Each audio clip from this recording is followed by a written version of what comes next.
உமக்கு மேல் ஒருவரும் இல்லையே, எல்லோருக்கும் மேலாக உயர்ந்தவர், உமக்கு மேல் ஒருவரும் இல்லையே. அல்லேலூயா, அல்லேலூயா. கர்த்தராகிய இயேசுவின் நாமத்தினாலே உங்களுக்கு வாழ்த்துக்கள். இன்றும் கூட சகரியா 4வது அதிகாரம் 7வது வசனத்திலிருந்து ஒரு சில வசனங்களை நான் உங்களுக்கு வாசிக்கிறேன். பெரிய பர்வதமே நீ எம்மாத்திரம், செருபாபேலுக்கு முன்பாக நீ சமபூமியாவாய். தலைக்கல்லை அவன் கொண்டு வருவான், அதற்கு கிருபை உண்டாவதாக, கிருபை உண்டாவதாக என்று ஆர்ப்பரிப்பார்கள் என்றார். பின்னும் கர்த்தருடைய வார்த்தை எனக்கு உண்டாகிய அவர், செருபாபேலின் கைகள் இந்த ஆலயத்துக்கு அஸ்திவாரம் போட்டது, அவன் கைகளே இதை முடித்து தீர்க்கும். அதனால் சேனைகளின் கர்த்தர் என்னை உங்களிடத்திற்கு அனுப்பினார் என்று அறிவாய். அற்பமான ஆரம்பத்தின் நாளை யார் அசட்டை பண்ணலாம்?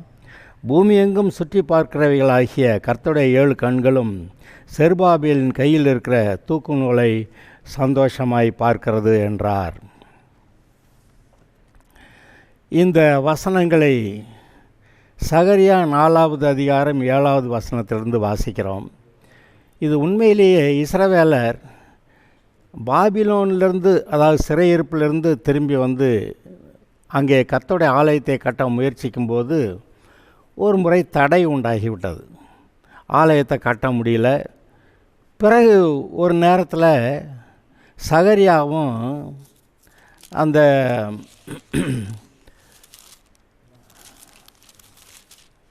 ஆகாய் தீர்க்கதரிசி 2 பேருமா அங்கே இஸ்ரவேல் தேசத்தில் தீர்க்க தரிசனம் சொல்லுகிறார்கள். அதாவது தேவனுடைய வார்த்தைகளை கொண்டு வருகிறார்கள்.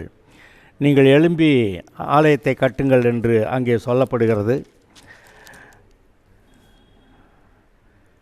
அங்கே ஆகாய் தீர்க்கதரிசி சொல்கிற வார்த்தை கூட நம்ம ஒரு தடவை கேட்டுடலாமா? ஆகாய் 1 அதிகாரம். ராஜாவாகிய தரியு அரசாண்ட 2ஆம் வருஷம் 6ஆம் மாதத்தில் 1ஆம் தேதியிலே கர்த்தருடைய வார்த்தை ஆகாய் என்னும் தீர்க்கதரிசியின் மூலமாய் செயல்தியலின் குமாரனாகிய செருபாபேல் என்னும் யூதாவின் தலைவனுக்கும் யோசதாக்கின் குமாரனாகிய யோசுவா என்னும் பிரதான ஆசாரியனுக்கும் உண்டாகி அவர் சொன்னது என்னவென்றால், இந்த ஜனங்கள் கர்த்தருடைய ஆலயத்தை கட்டுகிறதற்கு ஏற்ற காலம் இன்னும் வரவில்லை என்கிறார்கள் என்று சேனைகளின் கர்த்தர் சொல்லுகிறார்.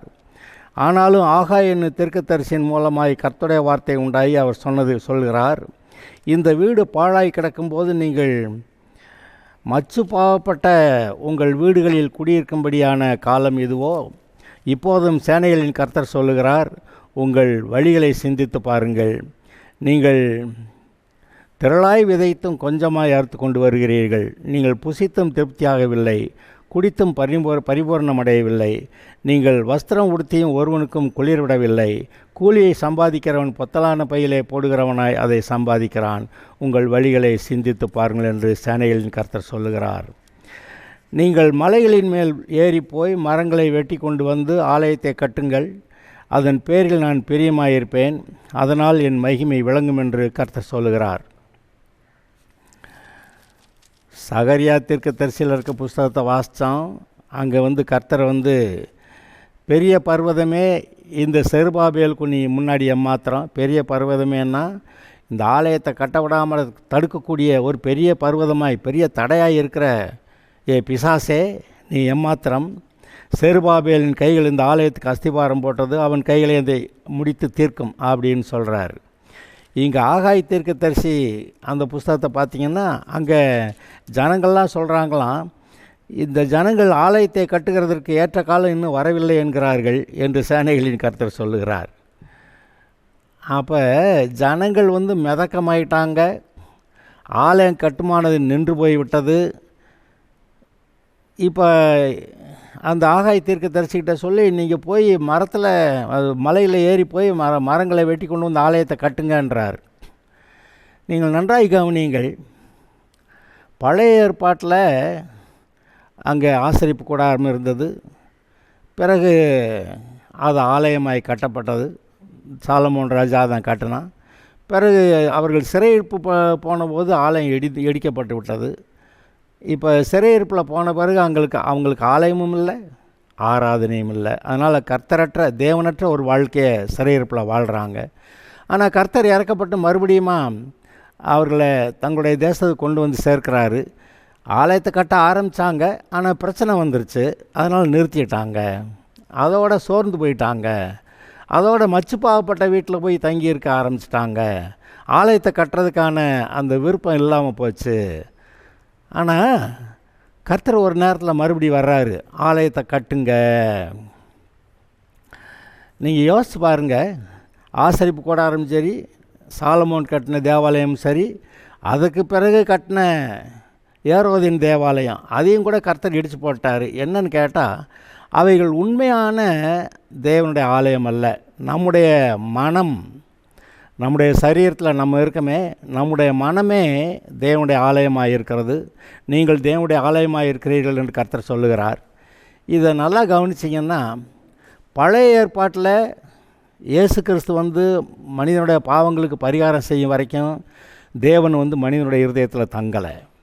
ஆனால் இப்போ மனிதனுடைய இருதயத்தில் தங்கி உண்மையான தேவனுடைய ஆலயம் இதுதான் அப்படின்னு சொல்லி இப்போ நம்மிடத்தில் பேசி கொண்டிருக்கிறார். நாம் தேவன் தங்குகிற ஆலயமாக இருக்கிற நாம், நம்முடைய இருதயம் தேவனுடைய ஆலயமாய் செவ்வையாக பரிசுத்தமாய் அலங்காரமாய் இருக்கிறதா? பழைய ஏற்பாட்டில் ஆலயத்தை கட்ட சொன்னார். அப்போ அவங்க வந்து ஆலயத்தை கட்ட போனாங்க. அது கர்த்தரை தேடுகிற இருதயமாய் அங்கே அவங்களுக்கு ஆலயம் வேணும், ஆராதனை வேணும். அப்போ தான் அவங்க ஆசீர்வாதமாக இருப்பாங்க. அதனால் மலையில் ஏறி போய் மரங்களை வெட்டி கொண்டு வந்து அங்கே ஆலயத்தை கட்டுங்கன்னாரு. இங்கே நம்முடைய இருதயமே தேவனுடைய ஆலயமாக இருக்கிறபடியாலே நம்முடைய இருதயம் தேவனுக்கேற்ற நல்ல ஆலயமாய் பரிசுத்தமாக இருக்கிறதா என்பதை நாம் சற்று கவனித்து பார்க்க வேண்டும். இப்பொழுதும் கூட ஒரு நிமிஷம் நம்மை நிதானித்து பார்ப்போம். கர்த்தருக்கு முன்பாக நம்முடைய இருதயம் எந்த அளவில் செவ்வையாக இருக்கிறது? பரிசுத்த ஆவியிலே நிரம்பி இருக்கிறோமா? பரிசுத்த ஆவியில் நிரம்பலைன்னா ஏன் நிரம்பவில்லை? கணுக்கால் அளவு, முழங்கால் அளவு, இடுப்பளவு, நீச்சாலம் என்று சொல்லியிருக்கிறதே, அதுபோல் வித்தியாசமான அளவிலே பரிசுத்த ஆவியிலே நாம் நிரம்புகிறோம். நாம் உண்மையிலேயே ஆவியிலே அனலான வாழ்க்கை, அதாவது என்ன, தேவனோடு கூட ஐக்கியமாக இருக்கிற வாழ்க்கை, தேவன் பேசுகிறதை கேட்டு அவரோடு கூட நடக்கிற வாழ்க்கை.